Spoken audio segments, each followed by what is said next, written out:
영을 위한 하나님의 말씀, 데살로니가 후서 1장 3절로 10절 말씀입니다.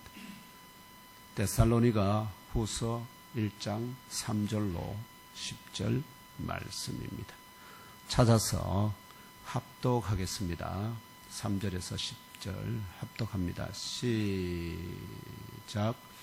형제들아, 우리가 너희를 위하여 항상 하나님께 감사할지니 이것이 당연함은 너희의 믿음이 더욱 자라고 너희가 다 각기 서로 사랑함이 풍성함이니, 그러므로 너희가 견디고 있는 모든 박해와 환난 중에서 너희 인내와 믿음으로 말미암아 하나님의 여러 교회에서 우리가 친히 자랑하노라. 이는 하나님의 공의로운 심판의 표요 너희로 하여금 하나님의 나라에 합당한 자로 여김을 받게 하려 함이니, 그 나라를 위하여 너희가 또한 고난을 받느니라. 너희로 환난을 받게 하는 자들에게는 환난으로 갚으시고 환난을 받는 너희에게는 우리와 함께 안식으로 갚으시는 것이 하나님의 공이시니, 주 예수께서 자기의 능력의 천사들과 함께 하늘로부터 불꽃 가운데에 나타나실 때에 하나님을 모르는 자들과 우리 주 예수의 복음에 복종한 자들에게는 형벌을 내리시리니, 이런 자들은 주의 얼굴과 그의 힘의 영광을 떠나 영원한 멸망의 형벌을 받으리로다.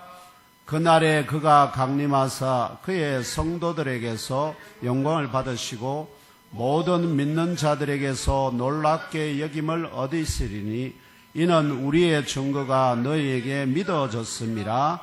아멘.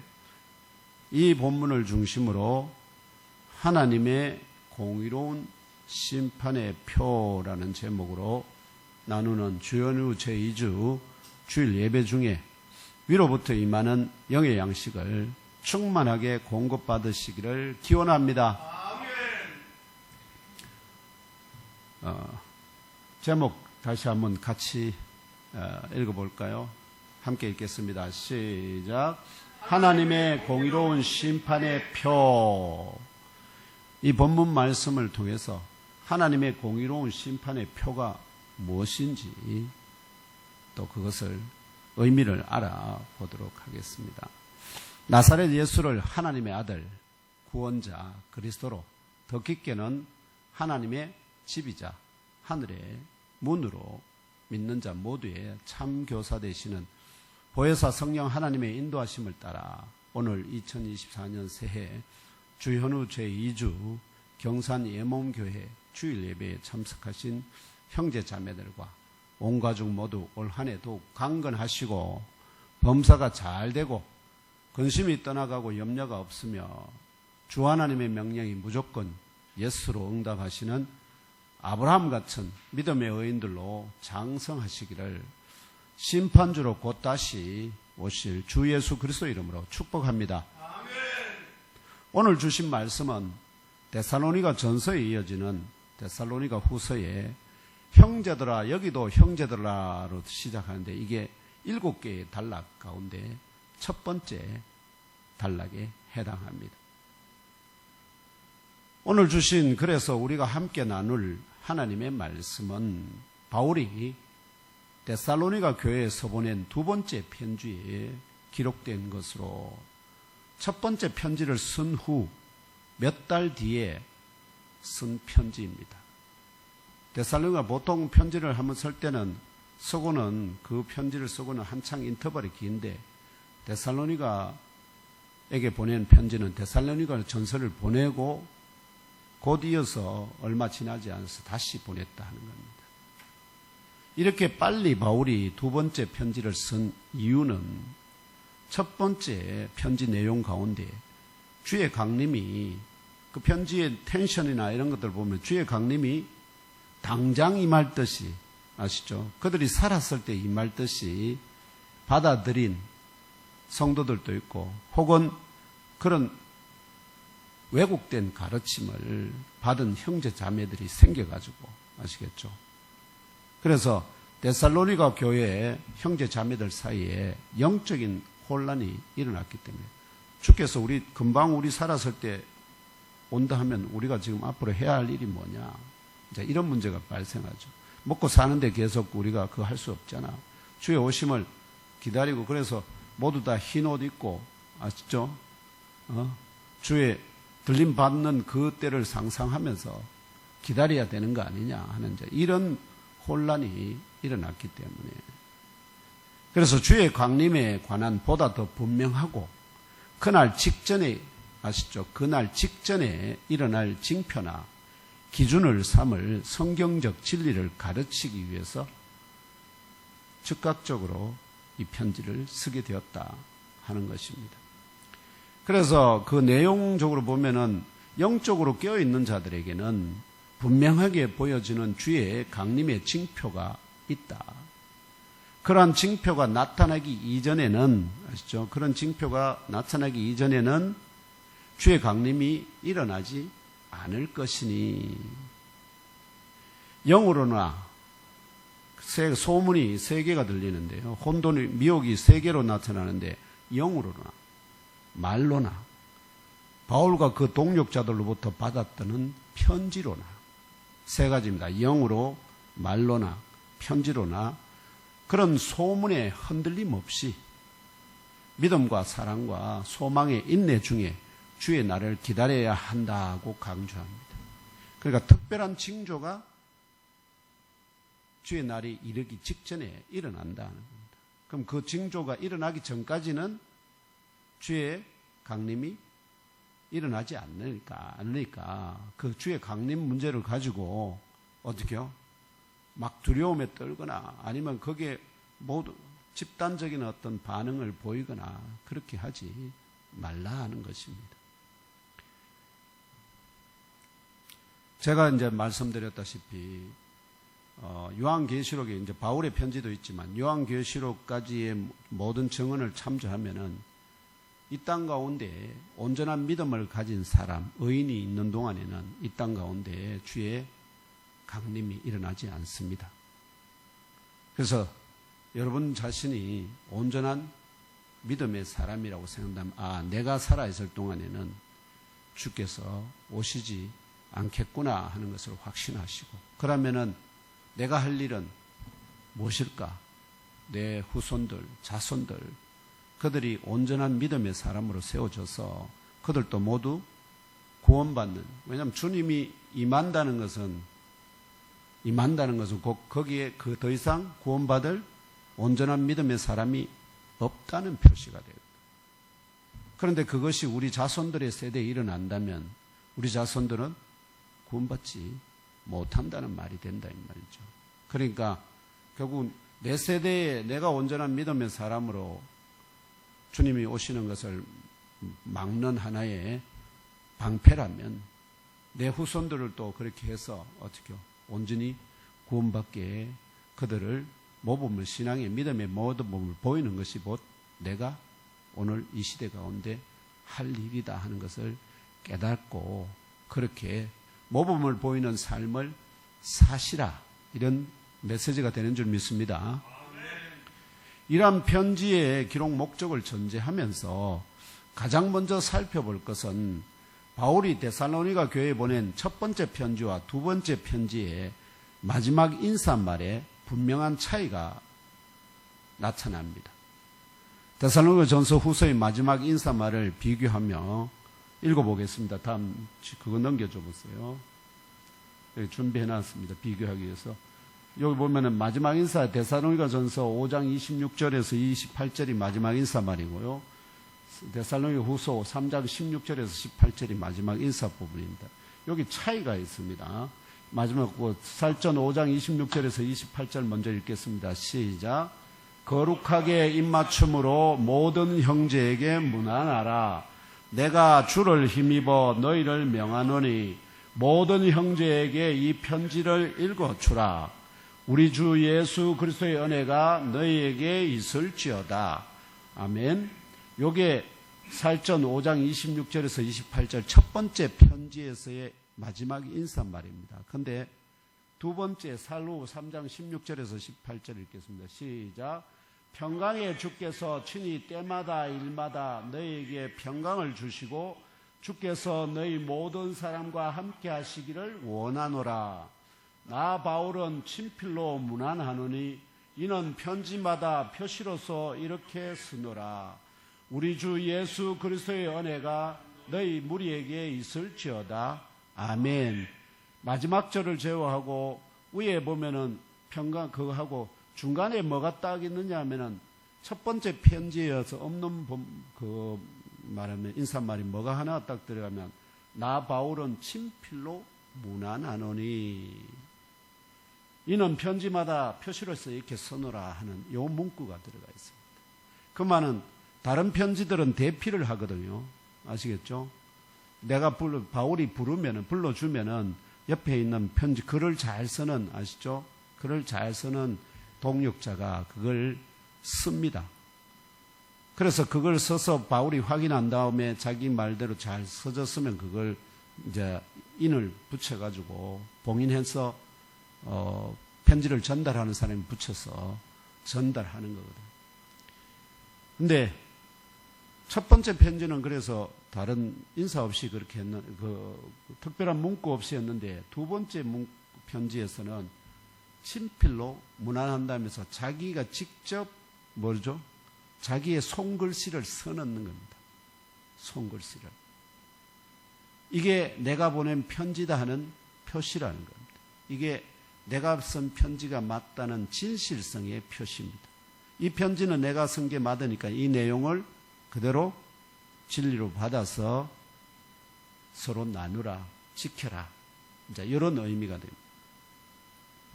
그래서 결국 이것은 무엇일까? 아까 말씀드렸죠.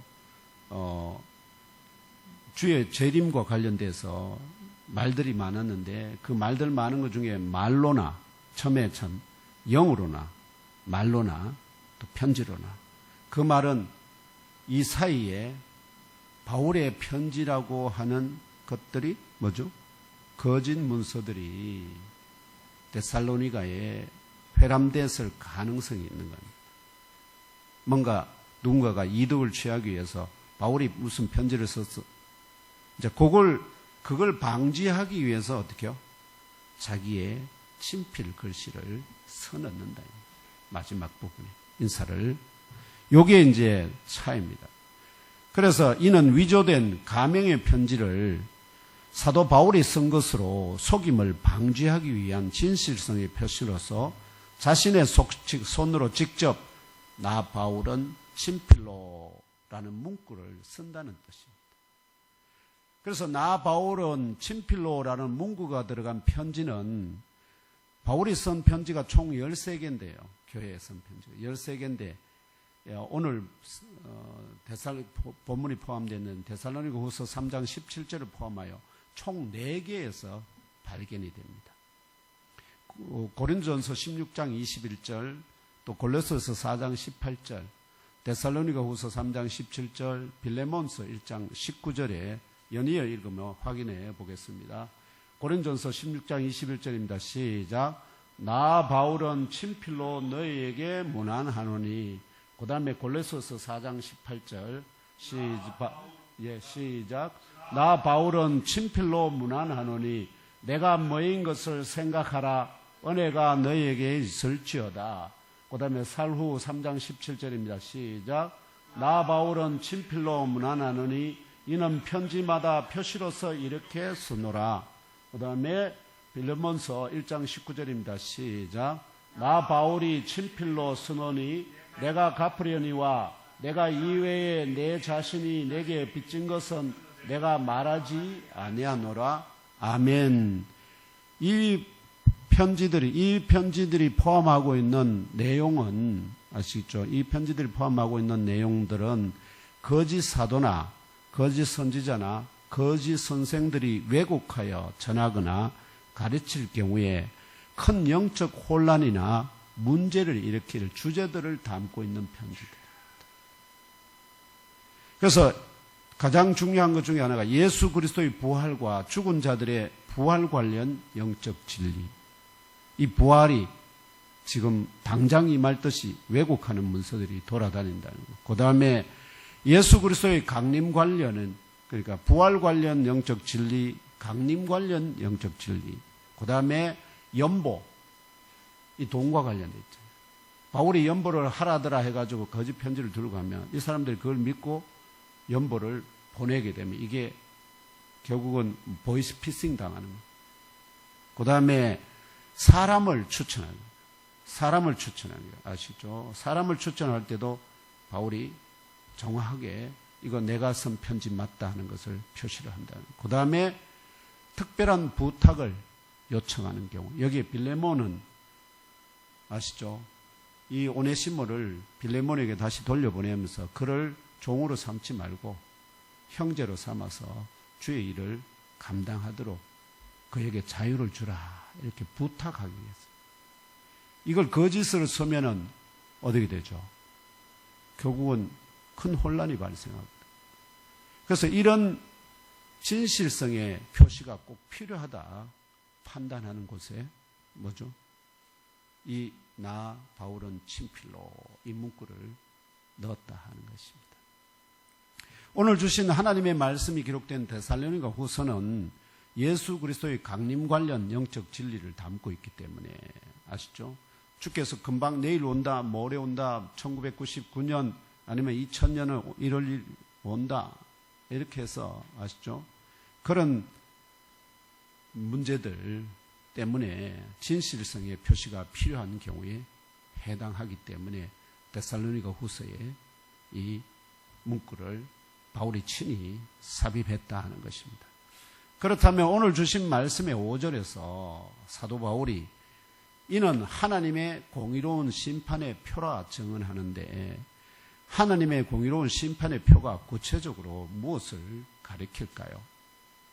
이러한 명제를 상고하는 가운데 그리스도 안에서 새로운 피조물로 다시 태어난 저와 형제 자매 여러분 모두 하나님의 공의로운 심판의 표가 무엇인지들을 깨달아 아시고 초림에 이어 심판주로 왕으로 재림하실 주 예수 그리스도의 날까지 우리의 영과 혼과 몸이 한 연합체로 살아있는 중에는 영으로나 말로나 편지로나 영적 미혹이 몰려올 수 있으며 더불어 환난과 박해가 동시다발적으로 임하더라도 하나님의 뜻대로 거룩하고 흠이 없도록 믿음의 역사와 사랑의 수고와 소망의 인내에 온전히 거하며 마음을 다하고 목숨을 다하고 뜻을 다하심으로 21세기 오늘 우리 시대에 믿는 자 모두의 본이 되는 아브라함 같은 참 믿음의 의인들로 세움 받으시기를 다시 오실 그리스도 예수님 이름으로 축복하며 기도합니다. 이제 오늘 명제 하나님의 공의로운 심판의 표가 구체적으로 무엇을 가리키는지 상고해 봅시다. 돌이켜보면 2023년 1월 12일 주일부터 2024년 1월 7일 지난 주일까지 총 9주에 걸쳐서 설교 말씀으로 영의 양식으로 나누었던 데살로니가 전서는 바울이 데살로니가 교회에 서보낸 첫 번째 편지이자 바울이 교회에 쓴 13개의 편지들 중 가장 초기의 것에 해당됩니다. 거의 첫 번째 넘겨줘 보실래요? 지금 보시면 여기 데살로니가 전서가 역사서에 이어서 바울 서신이 나오는데 데살로니가 전서가 거의 첫 번째 편지에 해당됩니다. 이 첫 번째 편지에 해당되고 그 다음 데살로니가 후서 갈라디아서 쭉 이렇게 넘어가는데요. 이 첫 번째 편지에서 사도 바울과 동역자 실루아노와 디모데는 데살로니가에서 수개월의 아주 짧은 기간 동안임에도 예수 그리스도의 십자가 복음을 전파하여 다수의 믿는 자들을 얻었습니다. 데살로니가는 당시에 인구가 대략 마게도냐의 수도였고요. 아시죠? 데살로니가가 수도였고 여기입니다. 데살로니가 여기 있죠. 여기가 데살로니가 여기입니다. 마게도냐. 그 다음에 저기가 인구가 대략 20만 정도 되었습니다. 그 중에 다수를 어떻게요? 우리 경산보다 조금 더 경산에 거의 버금다는 그 인구 근묘라 이렇게 합니다. 그것에 수개월의 아주 짧은 기간 동안임에도 예수 그리스도의 십자가 복음을 전파하여 다수의 믿는 자를 얻었다는 거죠. 그래서 이들을 중심으로 데살로니가 교회를 세우고 그들을 말씀으로 양육하던 중에 데살로니가 회당을 중심으로 세력을 형성하고 있었던 유대인들이 사주하여 일으킨 폭력을 동반한 소요와 선동 가운데 로마 제국과 황제에 대항하는 정치적 반역자로 당국에 고발당하게 됩니다. 그래서 이걸로 말미암아 촉발된 박해와 환난의 위협이 바울과 그 동역자들, 주로 바울을 향해서 그렇죠. 그리고 데살로니가 교회 형제 자매들의 일부에게 불어 닥쳤을 때 데살로니가 형제 자매들의 강권에 못 이겨 그들이 바울을 그 동역자들을 빨리 피신시켜 버립니다. 어디로? 베레아로. 이웃한 베레아 한 100km 떨어져 있는 베레아라는 도시로 그 아주 산골입니다. 산골로 이들을 피신시켜 버립니다. 그래서 바울과 그 동역자들이 결국은 베레아까지 가서 베레아에도 교회를 세웠는데 이 데살로니가 유대인들이 거기까지 찾아와서 소요를 이렇게 하니까 이때 베레아 형제들도 또 어떻게 해요? 그들을 배 태워서 아가야의 아덴에 도착시켜버립니다. 그곳까지 아주 멀리 피신시켜버립니다. 그러니까 여기서, 여기 베레아에서 이까지 쭉 해서 이까지 완전히 다시는 유대인들이 못 쫓아와요. 여기 보이죠? 여기 베레아가 여기고 쭉 이 배 타고 여기 와서 여기가 아덴입니다. 여기. 아가야의 아덴. 안 보입니까? 이게 지금 모니터가 이제 다른 것보다 이제 빔 스크린하고 차이가 이게 모니터가 거의 빛을 유리가 되니까 거의 흡수해버리는. 근데 어디가 보면 반사가 여기 일어납니다. 반사. 저는 그러니까 지도를 이거 찍어드리면은 여기가 데살로니가 마게도냐의 데살로니가 이게 수도고 여기에서 베레아까지 여기까지가 100km 됩니다. 베레아에서 다시 요 근처에 올림푸스 산. 그래서 요 베레아에서 배 태워가지고 쭉 이렇게 해서 여기 아테네 아가야의 또 아가야 이게 전체가 아가야인데 이 아가야의 수도에 해당되는 것이 아테네, 이 아덴 요까지 바울을 먼저 피신시켰어요. 뒤에 이제 실루아누와 디모데는 뒤에 따라오게 됩니다. 그것으로. 그래서 아가야의 아덴에 이제 그들을 다 만났을 때 걱정이 되잖아요. 다른 데는 왜냐하면 베레아에서는 유대인들이 거기서 막 그쪽 유대인들이 아니라 데살로니가에서 몰려온 유대인들이 그랬으니까 베레아는 큰 위협이 없는데 데살로니가의 교인들은 그 중에는 유대인들도 있고 또 이방인들이 근데 유대인들을 향해서는 어떻게 해요? 이 유대인들이 변절자라고 그들을 계속해서 공격한단 말이죠.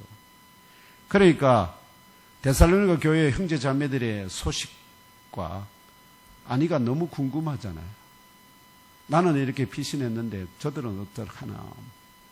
그래서 그런 교회 소식과 안위도 그들의 안위도 알아볼 겸 해서 그래서 그들을 다시 굳건하기 위해 혹시라도 자기들이 심은 믿음이 이 새들이 와서 나라가 먹어버릴까. 그래서 그들을 다시 굳건하게 하고 그 다음에 그들의 믿음에 대하여 위로함으로 그들 가운데 아무도 이 여러 환난 중에 흔들리지 않게 하고자 동역자 디모데를 데살로니가로 보냅니다. 그래서 가서 자네가 그렇게 하라고 이제 그 한 다음에 바울은 디모데를 고린도 이제 바울은 아덴에서 어디로 다시 넘어가느냐면은 고린도로 넘어갑니다. 그래서 고린도에서 디모데와 실라를 다시 만납니다. 그래서 그 고린도에서 다시 만나서 디모데로부터 너무나 근심 중에 있었는데 너무나 반갑고 좋은 소식을 듣게 됩니다. 이 반갑고 좋은 소식은 뭐냐? 데살로니가 교회 형제 자매들이 많은 환난 가운데서도 바울과 그 동역자들이 어떠한 연유, 바울과 동역자들이 어떻게 마게도냐로 건너가게 되죠? 바로 환상으로 보여진 성령의 인도하심을 따라 마게도냐로 건너와 데살로니가 사람들에게 들어오게 되었다는 그 사실, 그 바울이 간증을 했을 거 아닙니까? 그 사실들이 그들이 입으로 데살로니가인들이 입으로 어떻게요? 그 데살로니가 사람들에게 또 복음을 전할 베스터들에게 그 이야기를 한다는 겁니다. 그래서 온 동네에 소문이 다 났다는 거예요. 그 다음에 데살로니가 교회 형제 자매들이 성령의 기쁨 가운데 자신들에게 전파된 말씀을 받아가지고 그래서 우상, 즉 그리스 로마 신화 속 신들 있잖아요. 그들을 버리고 하나님께로 돌아와서 살아계시고 참되신 하나님을 섬기고 있다. 우리는 이런 두 가지 그들의 간증입니다.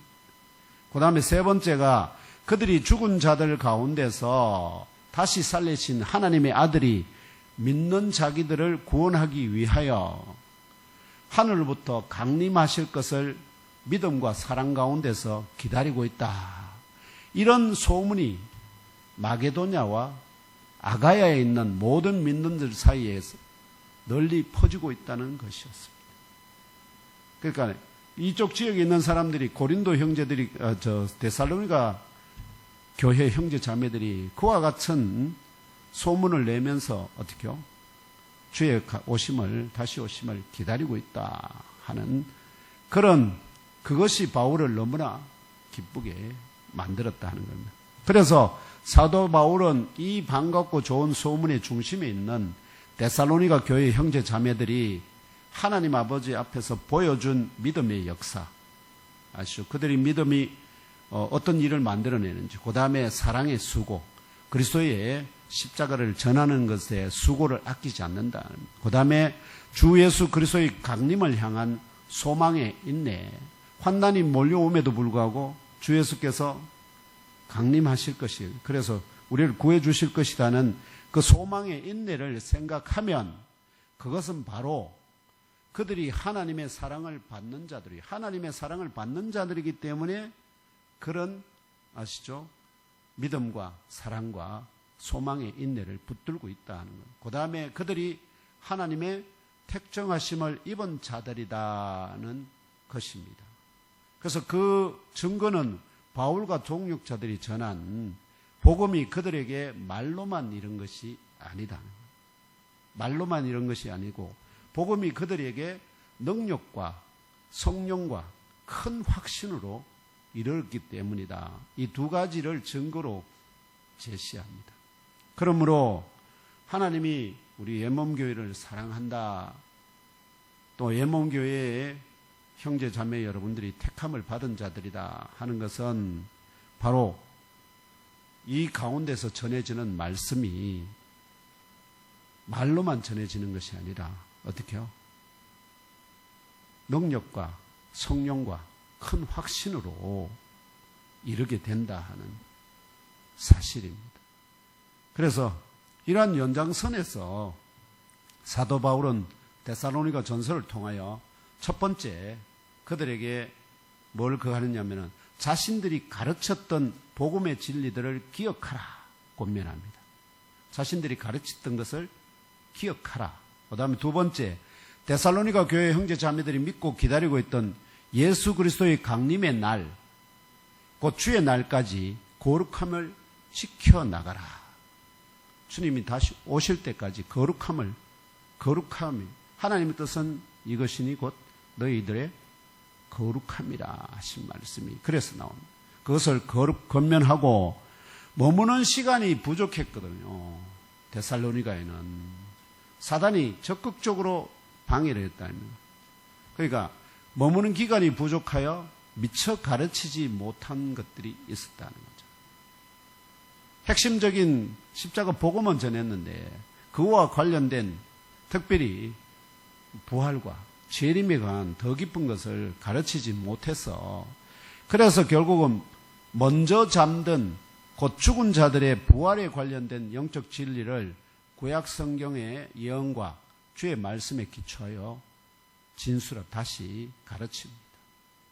그리고 주 예수 그리스도의 강림의 때와 시기에 관하여는 주의 날이 밤에 도둑같이 이를 것을 그들에게 가르쳤기 때문에 그것을 기억하라 하면서, 그래서 그 주의 날이 이를 때까지 밤에 도둑처럼 임한다는, 주의 날이 이를 때까지 너희끼리 화목하라. 게으른 자들을 권계하라. 여기서 게으른 자들은 뭐냐? 주의 이제 금방 다시 오시니까 우리 재산 모으고 저축하고 그러지 말고 뭐죠? 있는 대로 팍팍 쓰고, 이제 그런 모습을 보이는 자들을 어떻게요? 권계하라. 권면하고 가르치라. 마음이 약한 자들을 격려하라. 왜냐하면 주님이 환난이 같이 몰려오고 있었기 때문에 마음이 약한 자들을 격려하라. 힘이 없는 자들을 붙들어 주라. 오래 참으라. 악으로 악을 갚지 말게 하라.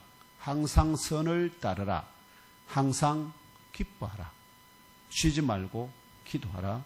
범사에 감사라. 이것이 그리스도 예수 안에 있는 너희들을 향하신 하나님의 뜻이다. 명령하며 지켜나갈 것을 권면합니다. 그리고 이러한 하나님의 뜻을 지켜나갈 수 있도록 구체적인 행동 지침도 하달하는데, 그것이 바로 역사하시는 성령을 소멸하지 말라. 예언을 멸시하지 말라. 범사에 헤아려 선한 것을 취하라. 악은 어떤 모양이라도 버리라. 이것은 구체적인 행동 지침입니다. 이 행동 지침을 통해서 어떻게요? 앞에 말한 그리스도 예수 안에서 너희들 향하신 하나님의 뜻을 하나님이 친히 이루어 나가실 거니까 너희들은 그런 하나님의 뜻을 굴복하고 순종하는 것으로 그래서 이 구체적인 행동 지침을 하달합니다. 이러한 구체적인 행동 지침대로 행하여 하나님의 뜻을 지켜나갈 데살로니가 교회 형제 자매들의 영과 혼과 몸의 각 부분이 흠없이 거룩함 가운데 주 예수 그리스도의 강림의 날까지 보존되기를 기원합니다. 편지의 마지막 부분에 보통 우리 기원, 희구 이렇게 마지막 하지 않습니까? 이거는 꼭 마치 뭐냐니까 늘 평안하고 오래 사시기를 바랍니다 하는 이 편지와 우리 보통 그렇게 쓰지 않습니까? 마지막 부분에. 그와 비슷한데요. 이는 그들이 헬라 철학자들로부터 들어왔고 익히 아는 바가 뭐냐니까 소크라테스의 변명에도 나옵니다만은 그들이 헬라 철학자들이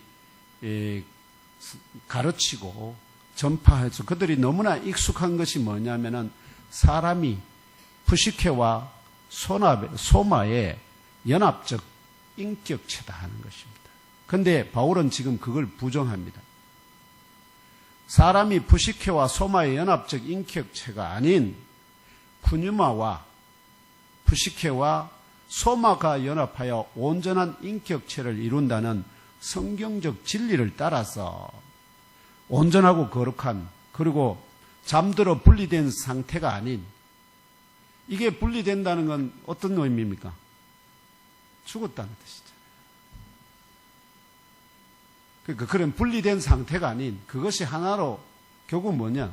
살아있는 푸뉴마, 푸시케와 소마의 온전한 연합적 인격체로 주 예수 그리스도의 강림을 볼 수 있도록 보존하여 주시기를 기원하는 마지막 인사말입니다. 이해되십니까? 이 말이 의미하는 것은 그들이 이 인사말 가운데서도 그들이 어떻게요? 익히 들어왔고 사람은 헬라 철학자들이 말하는 사람은 푸시케와 소마의 인격적 연합체다 하는 그것이 아니라 푸뉴마, 푸시케, 소마의 이 인격적 연합체다. 이걸 수정해 주는 겁니다. 그들이 알고 있는 바를. 그래서 우리말로 하면은 평안하게 장수하시라. 이런 기원의 인사말에 해당된다고 할 수 있습니다. 그것을 신학적으로 풀어서 그들에게 인사말처럼 전하고 있다는 겁니다. 이에 덧붙여 마지막으로 다시 한번 그들을 믿는 자로 택정하여 부르신 이 곧 하나님은 미쁘시기 때문에 그분이 또한 환난과 박해 가운데서도 거룩한 분유와 푸시케와 소마의 온전한 열함체로 곧 살아남도록 보존하여 주실 것이다 기원합니다. 그게 분리되지 않도록 어떻게요? 그 말은 너희들을 끝까지 하나님의 때까지 어떻게요? 죽지 않고 살아남아 주의 영광을 볼 때까지 너희들을 지켜주실 것이다. 이런 의미입니다. 그게 지난주에 제가 마지막으로 전하고자 했던 부분인데 시간이 부족해서 그랬지만 이것이 데살로니가 전서의 핵심 내용입니다. 방금 말한 이 내용이 지난 9주 동안 나눈 내용의 아주 핵심적인 메시지들입니다. 이러한 배경과 전제 가운데 오늘 말씀에 데살로니가후서 1장 3절과 10절은 1, 2절의 문안 인사에 이어지는 하나의 긴 단락입니다. 오늘 3절부터 10절 전체가 한 문단입니다. 칸마로 계속 이어집니다. 3절에서 사도 바울과 동역자 실루아노와 디모데는 자신들이 하나님께 항상 데살로니가 교회의 형제 자매들에 관하여 감사하는 빚을 졌다 이렇게 말합니다. 거기는 원문에는 빚을 졌다는 의미가 됩니다. 자, 빚을 졌으면 빚을 갚기 위해서 하나님께 빚을 갚기 위해서 어떻게 해야 될까요? 감사하는 빚을 졌으니까. 그럼 하나님께 계속 하나님 감사합니다. 감사해서 그 빚을 어떻게요? 갚아 나가는 그 말은 하나님께 감사한다는 표현입니다. 끊임없이 빚을 졌으니까 그 감사하는 빚을 졌으니까 감사하는 빚을 계속 갚는데 그리고 이 감사를 하나님께 감사하는 구체적인 내용은 두 가지입니다. 첫 번째가 뭐냐면 환난과 박해와 환난 가운데서 오히려 데살로니가 교회 형제 자매들의 믿음이 크게 자랐기 때문에 이렇게 크게 자랄 수 있도록 누가 역사했을까요? 성령님이 역사했기 때문에 그래서 하나님께 감사한다는. 그 다음에 두 번째는 박해와 환난 가운데서 오히려 데살로니가 교회의 형제 자매들의 모두가 서로를 향하여 각기 사랑이 더욱 넘치고 있기 때문입니다. 외부에서 박해가 몰려오니까 자기들끼리 어떻게요? 더 사랑하고 더 아끼고 더 소중히 여기는 그런 결속력이 더 깊어졌다, 높아졌다 하는 것입니다. 그것에 대해서 왜냐하면 각각 흩어져 버린 게 아니라 오히려 더 그게 데살로니가 교회의 형제 자매들의 어떤 영적인 상태였다는 것입니다. 그래서 4절에서 사도 바울과 동역자들은 데살로니가 교회의 형제 자매들이 당하고 있는 모든 박해와 환난 가운데서도 이기며 말씀을 전파하는 그들의 인내와 믿음에 대하여 하나님의 여러 교회에서 그들 자신도 자랑하고 있다고 증언합니다. 우리가 복음을 전해서 세운 이 데살로니가 형제 자매들은 이런 환난과 박해 가운데서도 어떻게요? 그 믿음이 크게 성장하고 또 그들끼리 똘똘 뭉쳐서 더욱 그 사랑이 깊어져 가고 있다. 이걸 다른 교회에 가서 자랑한다는 거예요. 그래서 이게 바로 이제 오늘 시대에 있지만은 환난이 말하면 박해가 심한 곳일수록 어떻게요? 더욱 믿음이 성숙한 자들이 많이 나타난다. 오늘 우리 시대 대한민국 가운데 처음에 아시죠? 우리 민족 가운데 복음이 처음 들어왔을 때 그때는 사실 지식도 잘 없으면 상태인데도 불구하고 어떻게요? 정말 순전한 사람들이 많았는데 이제 그 이후로 결국은 종교적인 자유를 얻어서 누구나 기독교의 하나님을 믿을 수 있는 그런 상태가 되고 나니까 오히려 어떻게 해요? 더 믿음이 성숙한 자들이 안 나타나고 전부 다 믿음이 어떻게 해요? 도토리 키재기 수준으로 돼서 맨날 서로 교회 안에서 서로 사랑해야 할 환난이 몰려오면 정말 서로 똘똘 뭉쳐서 사랑할 텐데 이게 팍 자유를 줘버리니까 전부 다 각자 자기 목소리 저 상대를 어떻게요? 사랑의 대상으로 형제로 안 여기고 뭘로 원수처럼 대하는 이런 상황이 벌어지고 있다. 그 말에 딱 여기 지금 데살로니가 교회에서 일어난 상황입니다. 그래서 이러한 배경 가운데 아시죠? 이런 배경 가운데 오늘 명제를 담고 있는 5절 말씀이 시작됩니다. 5절 말씀이. 바로 데살로니가 교회 형제 자매들이 당하고 있는 모든 박해와 환난은 하나님 나라에 합당한 자다고 여기심을 받은 자들을 향한 그런 자들을 위한 하나님의 공의로운 심판의 표라는 거예요. 자, 그들이 우리가 아시죠? 택한 자들이 복음을 받아들인 자들이 예몸교회 경산 예몸교회 형제자매 여러분이 하나님 나라에 합당한 자다고 하나님이 인정을 딱 하면은 인정하는 그 징표가 뭐냐? 바로 우리 가운데 뭐가 임한다는 거죠? 환난과 박해와 환난이 임한다 하는 겁니다. 박해와 환난. 그것이 바로 하나님의 공의로운 심판의 표라는 것입니다. 다시 말하면 데살로니가 교회 형제 자매들이 이 땅 위에 살아있는 중에 아시죠?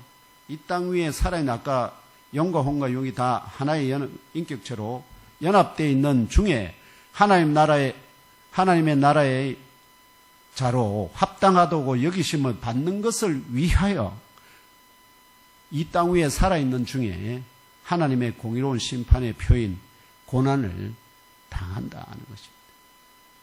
이것이 바로 성경이 증언하는 바 진리라는 것입니다. 이 땅에 있는 동안에 어떻게요? 괜히 고난을 받는 것이 아니라 무엇을? 하나님을 믿음으로 말미암아 고난을 당한다 하는 것은 그 고난 당한 자가 하나님의 택함을 받고 하나님의 사랑을 받는 자. 그것이 바로 그리스도에게서 보여졌거든. 하나님의 아들인 그리스도가 이 땅 가운데서 환난을 받으시고 고난을 받으시고 박해를 받아서 결국은 십자가에 못 박혀 죽으시는 것이 하나님의 공의로운 심판의 표라요. 그것을 바라보고 믿는 자들은 하나님께서 어떻게요? 같은 그리스도의 남은 고난에 동참하게 하고 그러면은 이들을 환난 박해를 이들에게 가하는 자들은 어떻게 되느냐? 자, 이런 문제가 발생하죠. 그래서 이것이 진리라면 이 땅 위에 살아있는 중에 데살로니가 교회 형제 자매들에게 환난을 받게 하는 자들에게는 하나님의 나라에서는 환난을 보답받게 하는 것이 하나님의 공의로운 일이다.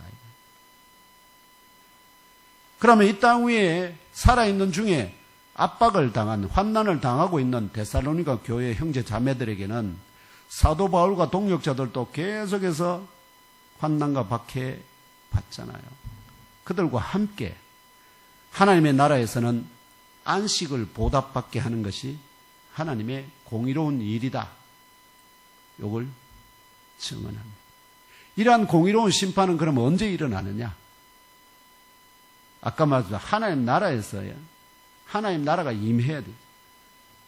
주 예수 그리스도께서 자신의 성도들 가운데서는 영광을 받으시기, 주께서 오시는 것을 영광을 받으시기 위해서 또한 믿는 자 모두 가운데서도 경탄함을, 경외함을 받으시기 위하여 자기 능력의 천사들과 함께 하늘로부터 불꽃 가운데 드러내어 보여질 때, 여기 강림이라는 표현을 안 씁니다. 여기는 아포클립스, 드러나서 계시 아시죠? 계시록이 나오는 그 단어입니다. 드러나서 보여질 때, 불꽃 가운데 드러내어 보여질 때 집행된다.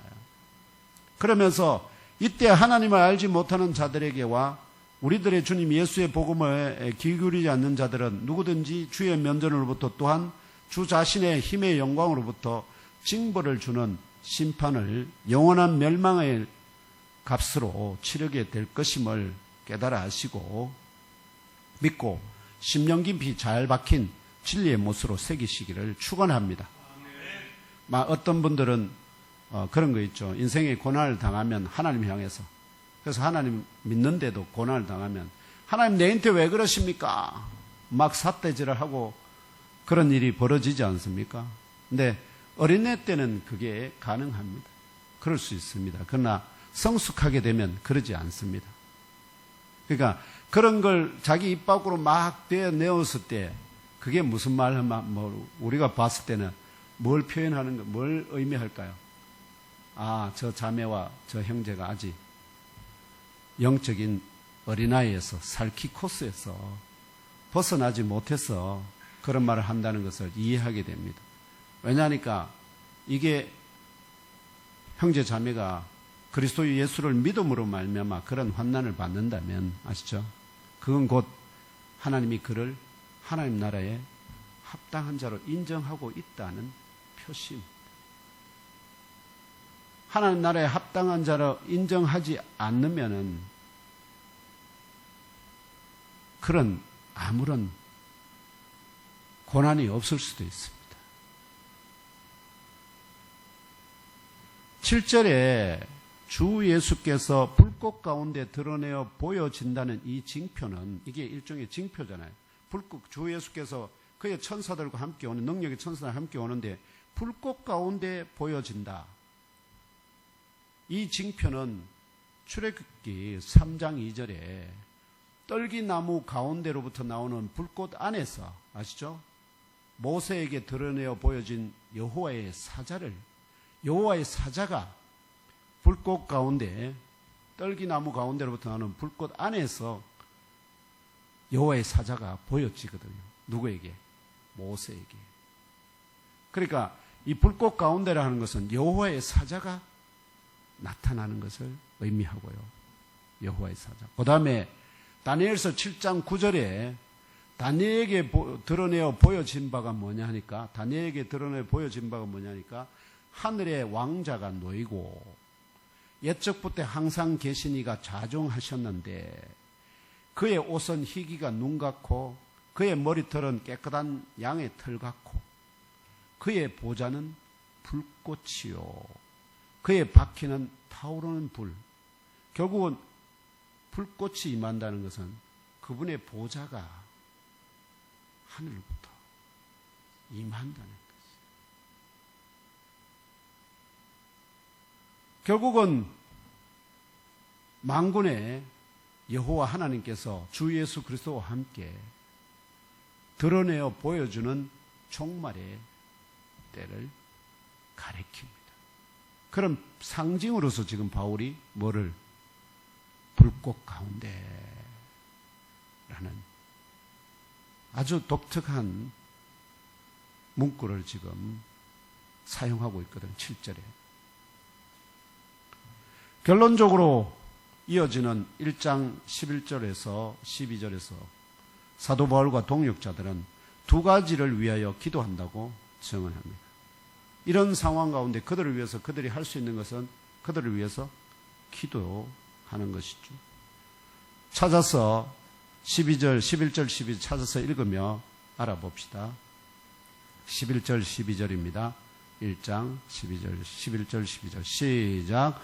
이러므로 우리도 항상 너희를 위하여 기도하면 우리 하나님이 너희를 그 부르심에 합당한 자로 여기시고 모든 선을 기뻐함과 믿음의 역사를 능력으로 이루게 하시고 우리 하나님과 주 예수 그리스도의 은혜대로 우리 주 예수의 이름이 너희 가운데서 영광을 받으시고 너희도 그 안에서 영광을 받게 하려 함이라. 아멘. 두 가지를 위한 기도는 첫 번째, 지금까지 정언한 주의 공의로운 심판의 표, 이게 온전히 성취되기를 위하여서 첫 번째 기도합니다. 두 번째, 데살로니가 교회 형제 자매들을 위하여 기도하는데, 데살로니가 교회 형제 자매들을 위한 기도의 구체적인 내용은 무엇이냐? 첫 번째, 하나님이 너희들을 부르심에 합당한 자로 여겨주시고, 이게 결국은 부르심에 합당한 자로 여겨주신다는 것은 결국 뭐가 따라온다는 겁니까? 그들이 지금 당하고 있는 박해와 환난이 따라오니까 그것이 하나님의 공의로운 심판의 표로서 따라오니까 그것을 어떻게 해요? 이해하고 또 그것으로 무엇을 삼으라니까? 위로를 삼으라 하는 겁니다. 위안을 삼으라. 아, 이게 바로 내가 하나님에게 어떻게 해요? 합당한 자로 여김을 받았다는 징표구나. 그렇게 생각하라는 겁니다. 그 다음에 선의 모든 의지와 능력 가운데 믿음의 역사를 충만하게 채워주시고 믿음으로 하는 모든 일들 아주 믿음의 역사입니다. 믿음의 일이 믿음으로 말미암아서 일어나는 모든 일들을 그들의 삶에 채워주시기를 기도하고 있는 겁니다. 그 다음에 세 번째가 어떻게 하든지 어떤 수를 쓰든지 하나님께서 우리들의 주님 예수의 이름이 데살로니가 교회 형제 자매들 가운데서 영광스럽게 되게 하여 달라. 그 다음에 네 번째가 데살로니가 교회 형제 자매들도 우리들의 하나님 또한 주님 예수 그리스도의 은혜를 따라 그분 안에서 영광스럽게 되도록 하여 달라는 것입니다. 이게 바울이 데살로니가 예몸교회 형제 자매들을 위한 기도의 핵심 내용들입니다. 이 시간 경산 예몸교회 형제 자매 여러분들을 섬기도록 세움을 받은 이 부족한 정도, 주의 공의로운 심판의 표가 온전히 성취되기를 위하여 기도합니다. 또한 경산 예몸교회 형제 자매 여러분을 위하여 기도합니다. 그 기도의 내용은 하나님이 여러분을 부르심에 합당한 자로 여겨주시기를 구합니다. 선한 모든 의지와 능력 가운데 믿음의 역사를 충만하게 믿음으로 간구하는 기도 이루어주시고 채워주시고 또 병 낫기를 위하여 기도할 적에 그 기도가 응답되게 하여 주시옵고 그 다음에 어떠한 방식이로든지 우리들의 주님 예수의 이름이 경산 예몸 교회 형제자매 여러분 가운데서 영광스럽게 되도록 하여 주시기를 기도합니다. 경산 예몸교회 형제자매 여러분도 우리들의 하나님 또한 주님 예수 그리스도의 은혜를 따라 그분 안에서 영광스럽게 되기를 은총 베풀어 주시기를 주 예수 그리스도의 이름으로 기도합니다. 이제 말씀을 맺고자 합니다.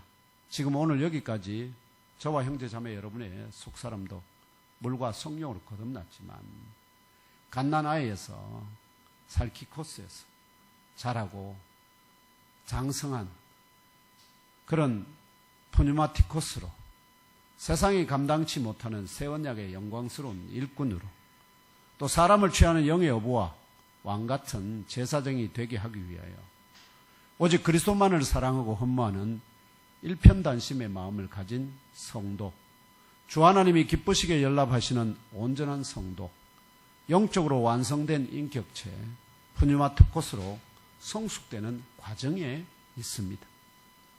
그러는 가운데 교회 안에서나 밖에서 생각이나 말이나 행위를 한 후에 성령의 역사로 하나님의 뜻대로 하는 근심이 임하면 즉각적이고 온전한 회개를 통하여 가장 값진 구원의 열매를 맺으실 뿐만 아니라 영적 체질이 강화되고 속사람이 이 시대 가운데 가장 온유한 장성하고 성숙한 영적 지휘관으로 왕같은 제사장으로 그리스도의 온전한 신부로 외식이 누룩 없는 온전한 거룩한 성도로 세움받으시기를 축원합니다.